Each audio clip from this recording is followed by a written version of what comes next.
ati yeye ni mentor wa Ndindi Nyoro. Mr. President, umesahau Ndindi Nyoro ako tamu ya pili, na wakati aliingia tamu ya pili wewe ulikuwa deputy president, na Ndindi Nyoro ndiye alikupandisha hii mlima mpaka ukachukua hiyo kiti. Kwani umesahau saa hii? Nataka kukwambia kitu kingine. Ndindi Nyoro akiumwa na kichwa tu tutajua ni wewe. Nisitakuita Kasongo, lakini nimekuita juu nimesikia wengine wanakuita. Na kusihi tu uachane na Ndindi Nyoro. Tunajua ile maendeleo anafanyia wa Kenya, na hata tunaona akienda kwa kaunti zingine vile anakaribishwa. Sasa Ruto anaweza enda nyumbani haraka juu tunajua Ndindi Nyoro anaweza mshida kisiasa.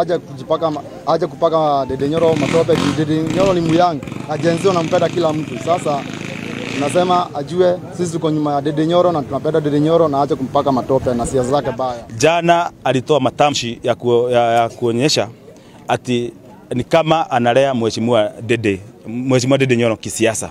Lakini tunataka kumuuliza, kama analea mheshimiwa Ndindi Nyoro kisiasa, kwa nini alimtoa hiyo kiti ya budget?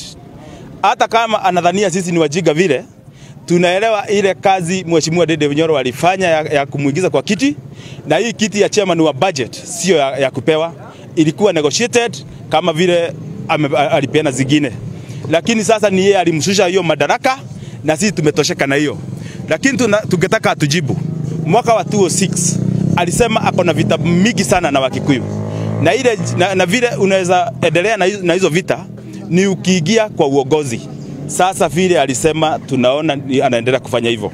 Tungemuuliza, hiyo matamshi yote ilikuwa na Junet Mohamed kwa bunge. Vile Kimani Ichung'wah aliongelea kuhusu mheshimiwa Ndindi Nyoro.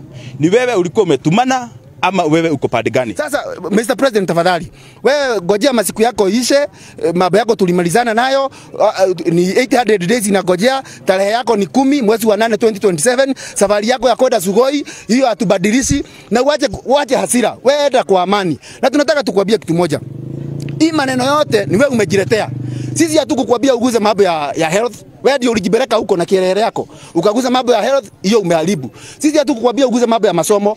Wewe ndio umeenda huko mambo ya funding ya university, umeharibu. Unataka kuharibu mpaka wapi? Unataka kuharibu mpaka wapi? Na kama sisi vijana tunakuambia ufanye kila kitu. Na tunajua uko na uwezo kwa sababu historia yako tumeisoma. Wewe fanya kile unataka. Mtoe kwa kiti, mtoe kwa hata kwa komiti mtoe, lakini usiguze roho yake. Tunakuomba tafadhali, sababu tunajua wewe uko na uwezo hata kufanya mambo mengine mabaya zaidi. Wewe fanya kile unafanya, enda maliza toa kwa budget, toa Wakikuyu wote kwa komiti, lakini tunakuambia roho ya Ndindi Nyoro, roho hata tukisia kona homa tutasuspect ni wewe umempea. My friend, tutaonana na wewe. Tunataka kuambia president namna hii.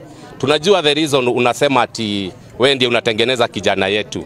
Ni venye amekuwa kilankiwa number 1 kwa maendeleo Kenya mzima. Hata saa hii tumeona alipewa zawadi ya kuwa the best Kenya mzima. Na hiyo ndio reason unasema ati unamenta. Bwana president, hatuna vita kubwa sana na wewe. Lakini ile kitu tunaweza kuambia, wachana na kijana yetu. Huyu kijana ukiona amenyamaza, sisi watu wa Kiharu ndio tumemwambia anyamaze. Na ile wakati utaona ameongea, jua ni sisi watu wa Kiharu tulimwambia. Ulimngatua kwa kiti na ukasema jana wewe dangi parliament, lakini mbona Ndindi alikuwa amepewa hiyo kiti?